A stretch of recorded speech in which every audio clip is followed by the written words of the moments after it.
Markets के अंदर आज आपको एक रेंज फिर से देखने को मिलेगा इंडेक्स। हालांकि आज नवरात्रे हैं तो आप त्योहारों के अंदर थोड़े व्यस्त भी होंगे, तो बाजार आपकी थोड़ी हेल्प भी कर देगा, आपको ज़्यादा व्यस्त नहीं रखेगा।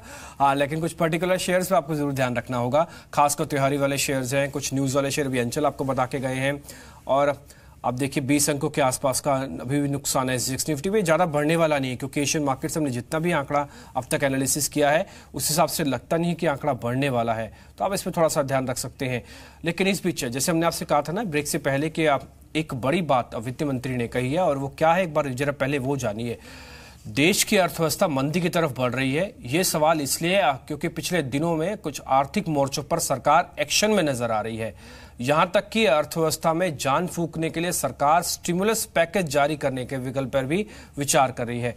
आज जी बिजनेस के सवाल पर वित्त मंत्री अरुण जेटली ने कहा कि सरकार सभी विकल्पों पर चर्चा कर रही है और प्रधानमंत्री से बातचीत के बाद स्टिमुलस पैकेज पर भी फैसला लिया जा सकता है। उन्होंने कहा कि सरकारी खर्च में बढ़ोतरी से ही ग्रोथ को बढ़ाया जा सकता है। जेटली ने यह भी माना कि सोशल स्कीम्स के खर्चों में कटौती नहीं की जा सकती। इकोनॉमी को लेकर जो आप लोगों ने 2 दिन एक्सरसाइज की है सर, तो क्या शेयर कर सकते हैं कि क्या मेजर कंसर्न्स हैं और क्या कोई स्टिमुलस पैकेज जैसी कोई बात होने जा रही है इस तरह की है? मैंने ऑलरेडी कह दिया कि मैं अभी चर्चा कर रहा हूं, तो इसलिए जब मैं सारी चर्चा के बाद सरकार में अन्य लोगों को और प्रधानमंत्री जी को कंसल्ट करने के बाद कोई कदम उठाने होंगे तो हम घोषणा कर देंगे।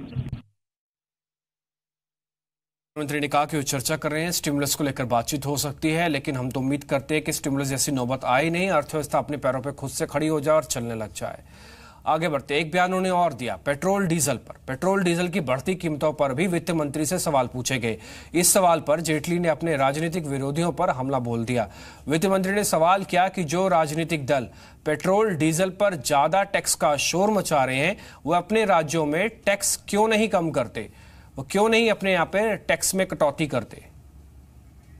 और जो केंद्र को भी टैक्स आता है पेट्रोल से, उसका 42% भी स्टेट्स को जाता है। तो कांग्रेस और सीपीएम की जहां राज्य सरकारें हैं वो कह दें कि उनको नहीं चाहिए पेट्रोल से टैक्सेशन, चाहे सेंट्रल शेयर का या अपने राज्यों में जो वैट लेती।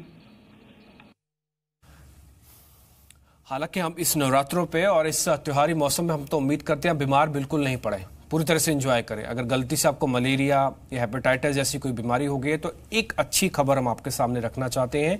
वह है कि मलेरिया, कैंसर और हेपेटाइटिस बी के इलाज में इस्तेमाल होने वाली दवाओं की कीमतों में कटौती की गई है। नेशनल फार्मास्यूटिकल प्राइसिंग अथॉरिटी ने करीब 40 दवाएं के दाम 30% तक कम कर दी हैं। इनमें कैंसर, टीबी, मलेरिया और हेपेटाइटिस बी में इस्तेमाल होने वाली दवाएं भी शामिल हैं। 40 में से करीब 18 दवाओं की कीमत तय कर दी गई है, जबकि 21 दवाओं की अधिकतम कीमत को रिवाइज किया गया है। एनपीपीए अब तक करीब 2015 से करीब 821 जरूरी दवाओं के दाम घटा चुका है।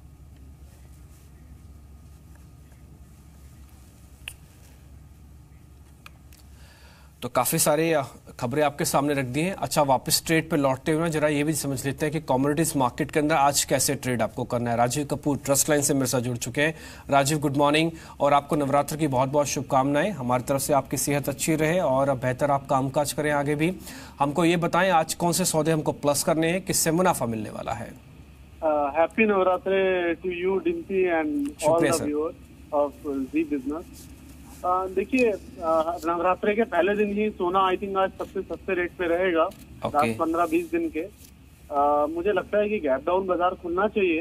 हालांकि रणनीति शॉर्ट की है, बट अब जो है नीचे की जो स्थितियां हैं वो थोड़ी बहुत कम लग रही है। मुझे ऐसा लगता है कि बाजार जो है बॉटम आउट होने की तरफ जा रहा है, नीचे की तरफ। और अगर लोगों को 29,200 मिल जाता है आज के सत्र में, तभी ही खरीदारी करनी है, नहीं तो बाउंस बैक पर 29,600 के आसपास बेचना है। ठीक है, तो मैं समझता हूँ डॉलर टर्म्स में बाजार $1295 के आसपास बॉटम आउट होगा, तो वहां खरीदारी करना एक अच्छा रेट रहेगा medium term point of view से। और इंट्राडे पॉइंट ऑफ व्यू से अगर दिन में बाउंस बैक मिलता है $13 से $6 तक का, तो वहां शॉर्ट करना चाहिए। ठीक है, तो राजीव आपको बता रहे हैं कैसे ट्रेड लेना है। राजीव, कोई और कमोडिटीज है जिस पे ध्यान रखें आज हम? क्रूड ऑयल ने बहुत शानदार ब्रेकआउट दिया है कल। 3250 को जो ये तोड़ नहीं पा रहा था इंडियन मार्केट में, और इंटरनेशनल मार्केट में $50.50 को नहीं तोड़ पा रहा था, उसके ऊपर बंद हुआ है। मुझे लगता है 3260 आता है आज इंट्राडे में, तो बहुत अच्छा रेट रहेगा लेने के लिए। 3230 का स्टॉप लॉस रखना चाहिए। मैं समझता हूँ 3340 और ऊपर में 3400, ये 2 टारगेट पॉसिबल है मिलने के लिए।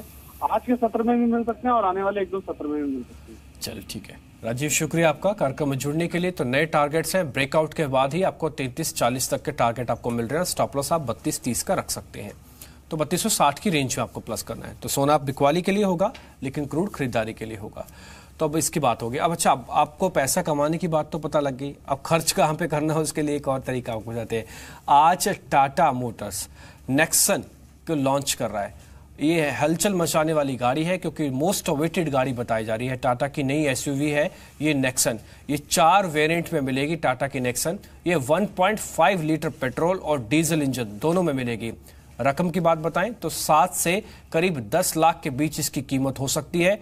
टक्कर किसको देगी? ये देगी इको स्पोर्ट्स को, ये देगी मारुति की ब्रीजा को, उसको टक्कर दे सकते हैं। तो टाटा मोटर्स ऐसे 3 गाड़ियां उतारना चाहता है, लेकिन आज एक पहली गाड़ी नेक्सन एसयूवी ये उतार देगा। ये 7 से 10 लाख के बीच 4 वेरिएंट में है और ये इको स्पोर्ट्स को और ब्रीजा को टक्कर देने के लिए सक्षम दिख रही है। तस्वीरों में तो सक्षम दिख रही है। आज जब गाड़ी लॉन्च होगी इसकी और स्पेसिफिकेशन और जरा जानकारी हम आपके सामने रखेंगे। चलिए, हालांकि हमने अपने ऑटो एक्सपर्ट सैम से भी हमने बातचीत की है और उनसे ये समझ लेते हैं कि इस गाड़ी की फीचर्स और क्या क्या हैं। गाड़ी की कीमत और वेरिएंट हमने आपके सामने रख दी है, बताएं हमको सैम। इस साल की ये मोस्ट एंटिसिपेटेड कार कहें तो गलत ना होगा और टाटा के लिए सबसे ज्यादा वॉल्यूम क्रिएटर भी ये गाड़ी हो सकती है। फ्लैगशिप गाड़ी के रूप में हेक्सा को प्रोजेक्ट किया जा रहा था, लेकिन नेक्सन उसकी जगह ले सकती है। नेक्सन के बारे में आपको बता दूं कि ये एक कॉम्पैक्ट सब 4 मीटर एसयूवी है और ये वो सेगमेंट है इंडियन मार्केट में जो कि सबसे ज्यादा तेजी से बढ़ रहा है। इस सेगमेंट को खास इंडियन मार्केट के लिए बनाया गया, ये कहें तो भी गलत ना हो, क्योंकि 4 मीटर से जो छोटी गाड़ियां हैं उनको जो छूट मिलती है वो इंडियन मार्केट में ही मिलती है। और ये जो कॉम्पैक्ट एसयूवी का जो सेगमेंट है, क्योंकि कस्टमर बहुत चेंज हो चुका है, उसको हाई ग्राउंड क्लियरेंस चाहिए, एक अच्छा मैचो डिजाइन चाहिए, स्पोर्टी लुक चाहिए और वो कॉम्पैक्ट क्रॉसओवर में मिलता है। इस सेगमेंट में टाटा नेक्सन के लिए टक्कर भी बहुत मुश्किल है, क्योंकि इसकी टक्कर जो होने वाली है वो होने वाली है फोर्ड इको स्पोर्ट और विटारा ब्रेजा TUV 300 जैसी गाड़ियों से।